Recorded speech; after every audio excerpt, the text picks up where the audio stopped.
Livro de Êxodo, capítulo 2, versículo de número 12, para nossa meditação. Quem achou, diga amém, Jesus. Irmão, quantos creem que o Senhor está aqui? Diga amém, Jesus.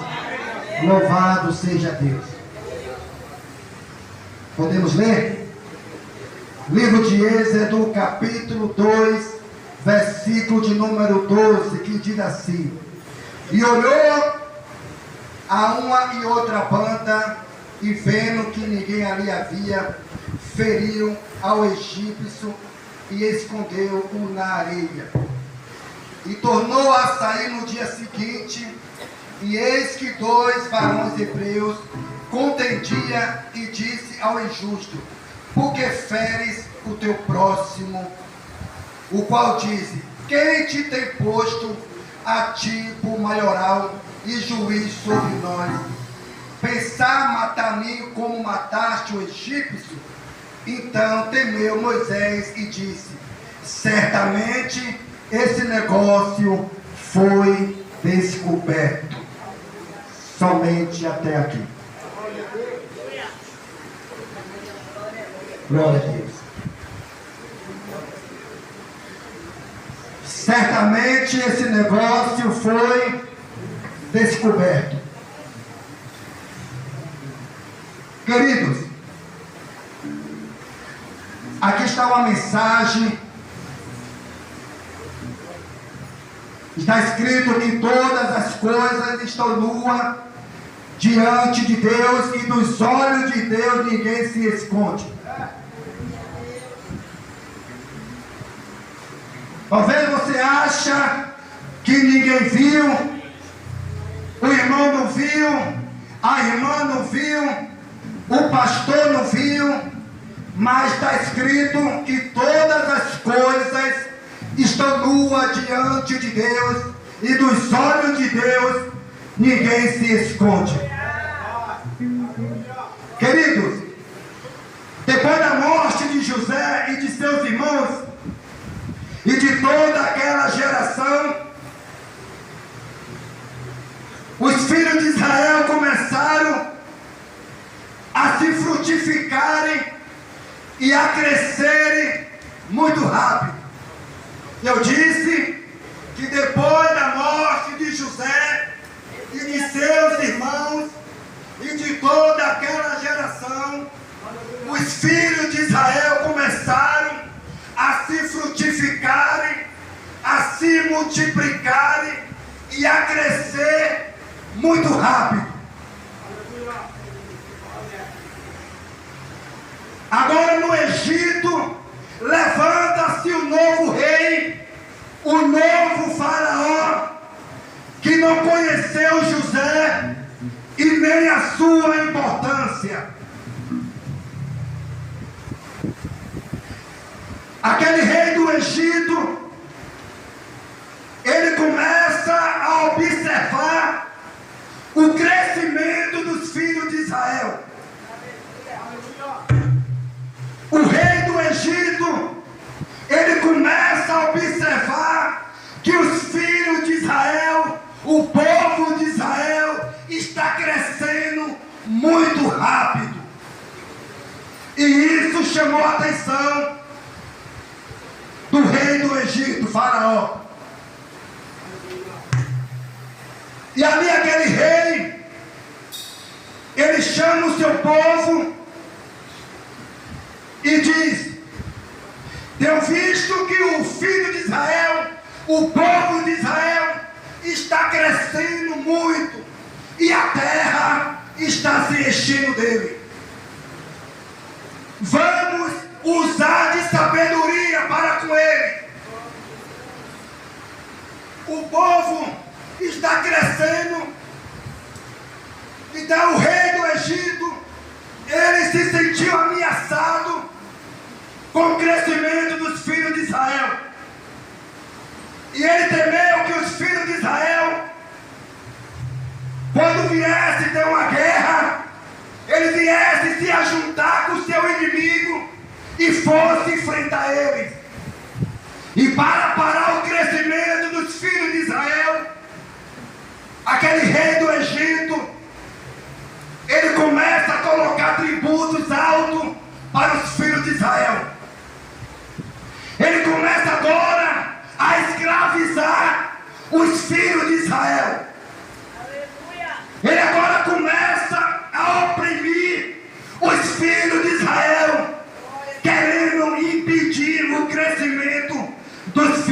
Israel. Mas está escrito que quanto mais ele oprimia os filhos de Israel, quanto mais ele batia nos filhos de Israel, quanto mais ele escravizava os filhos de Israel, mais os filhos de Israel cresciam mais e mais. Quanto mais ele oprimia, mais o povo crescia.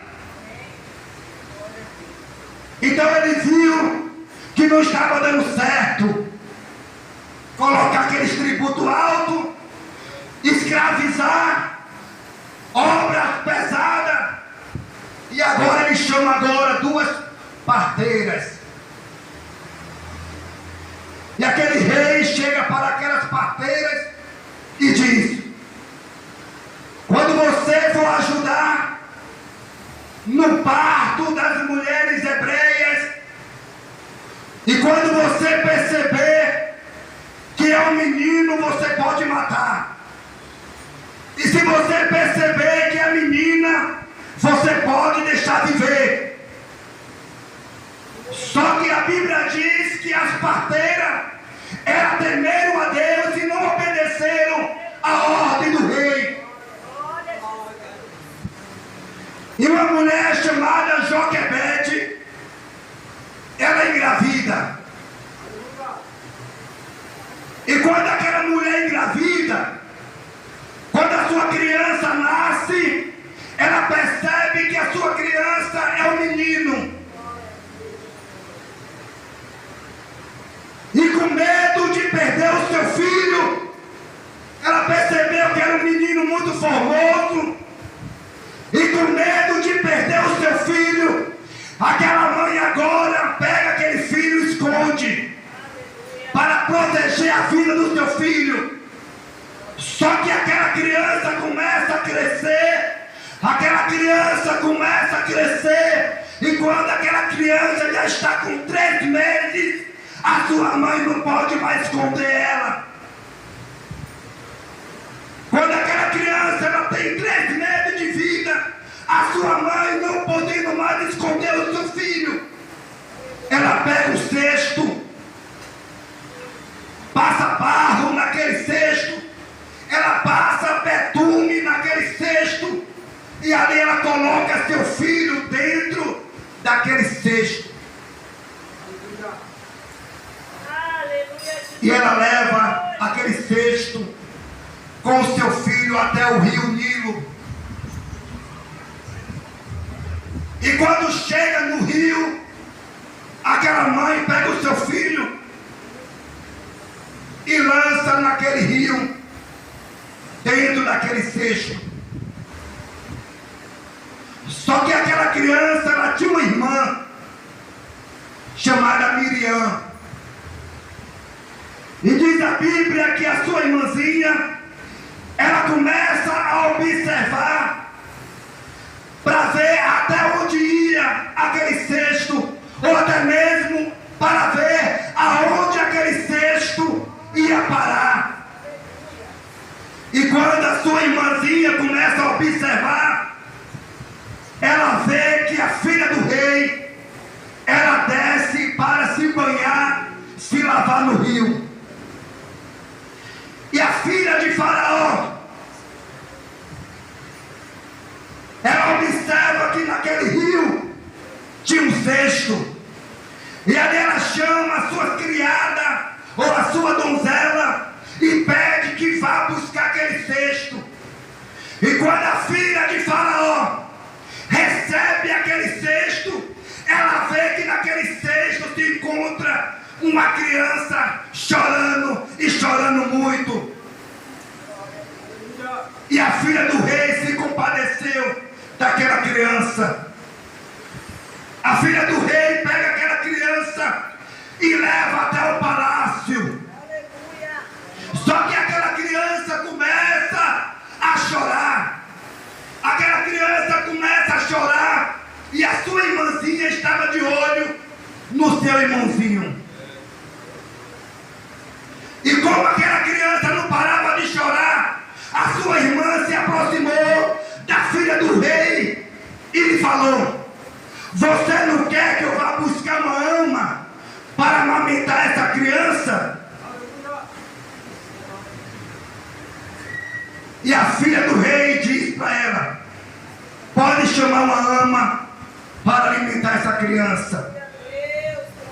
E aquela criança foi chamar a própria mãe da criança para amamentar a criança. E quando aquela mulher chega até a filha de Faraó, a filha de Faraó fala para ela: toma aqui essa criança, cuida dela que eu vou pagar o seu salário. Então o filho daquela mulher voltou-se para o braço dela. Só que quando aquela criança cresce um pouco, a sua mãe agora vai levar aquela criança até a filha de Faraó, o que adotou aquela criança para si. Então a filha de Faraó adota aquela criança.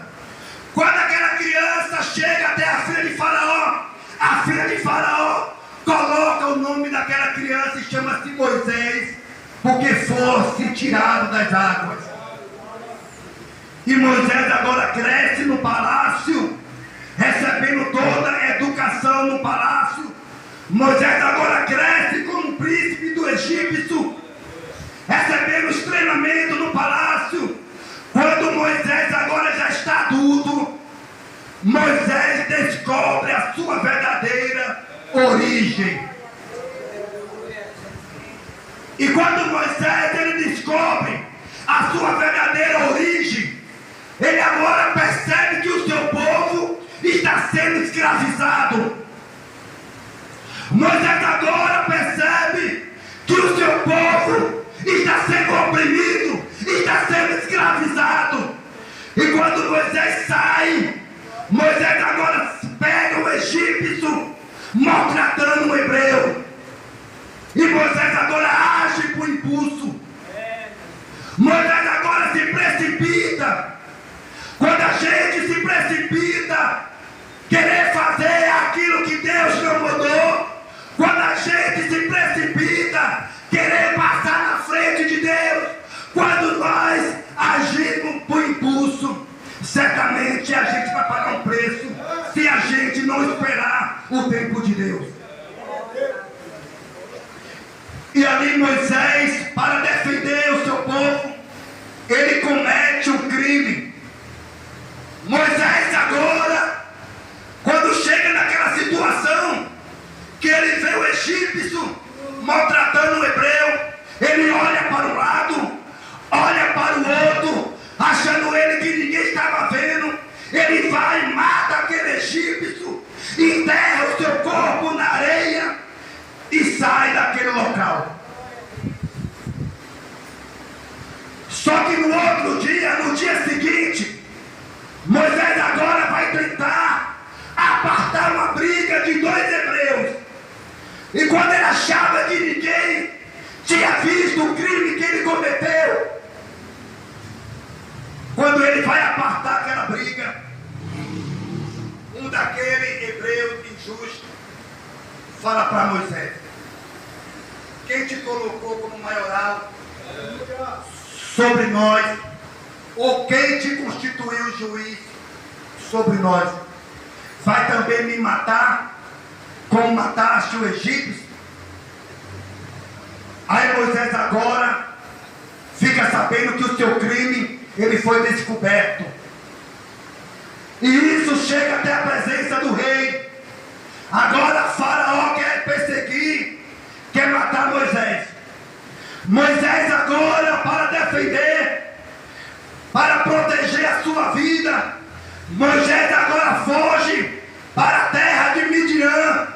E quando chega naquele lugar, Moisés agora, para defender as ovelhas, Moisés agora expulsa aqueles pastores e dá água para as ovelhas.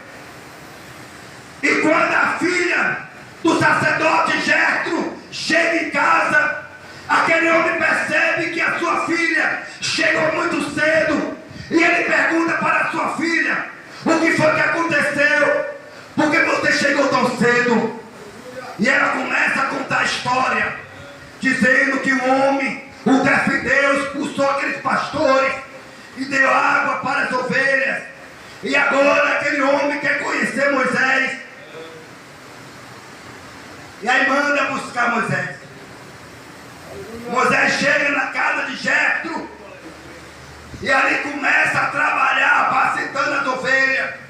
E aquele homem agora entrega a sua filha chamada Zípora para Moisés. E Moisés fica naquela terra, fica naquela terra trabalhando. Quando Moisés está na faixa mais ou menos de 80 anos, Moisés agora leva as ovelhas para trás do deserto e sobe o monte Horebe, o monte de Deus. E quando Moisés sobe naquele monte, Moisés agora tem uma visão. Moisés agora tem uma visão de uma sarça. Moisés via que a sarça ardia no fogo e a sarça não se consumia.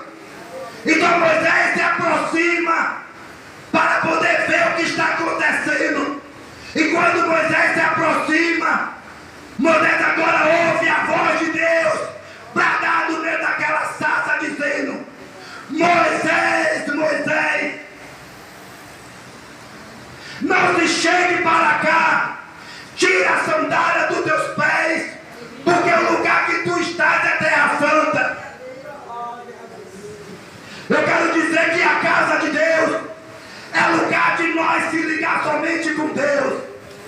A casa de Deus é lugar que é onde nós vem para se humilhar diante de Deus. A casa de Deus é lugar de nós nos desistir e de buscar Deus todos os dias. E ali Deus começa a falar com Moisés. Deus fala para Moisés: Moisés, eu tenho visto o sofrimento do meu povo, Moisés. Eu tenho visto a opressão que o meu povo está passando. Levanta, Moisés, e desce para libertar o meu povo. E Moisés agora começa a temer. Moisés agora fica com medo. E ali Moisés começa a questionar a Deus. E ali Moisés fala para Deus: Senhor, quando eu for lá e me perguntarem quem foi que me enviou, o que eu direi? E Deus falou para Moisés e disse: Moisés, diga a ele que eu sou enviou a voz. Eu quero dizer para a igreja que quando Deus Ele chama, Ele garante a vitória. Eu sei que não é fácil atender o chamado de Deus. É uma responsabilidade muito grande. Mas é necessário que a gente diminua e Deus Ele cresça. Quando Deus chama você, quando Deus Ele chama eu, Deus Ele garante a nossa vitória. E ali Moisés Ele levanta e desce para libertar o povo de Israel. E quando chega no Egito, Moisés agora passa o recado de Deus para Faraó. E ali o povo começa a sair do Egito.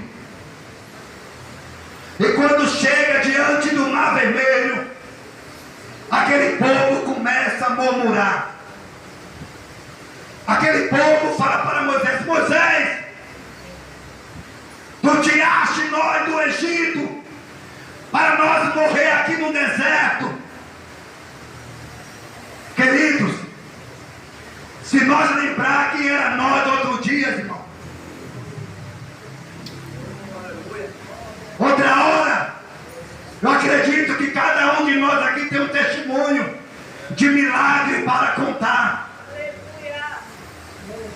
Se você lembrar de onde Deus te tirou, se você lembrar quem era você outra hora, se você lembrar quem era você e quem é você hoje, irmão, não murmura não, irmão. Não murmura não. Porque a misericórdia de Deus, ela nos alcançou. Quantos livramentos Deus Ele tem nos dado.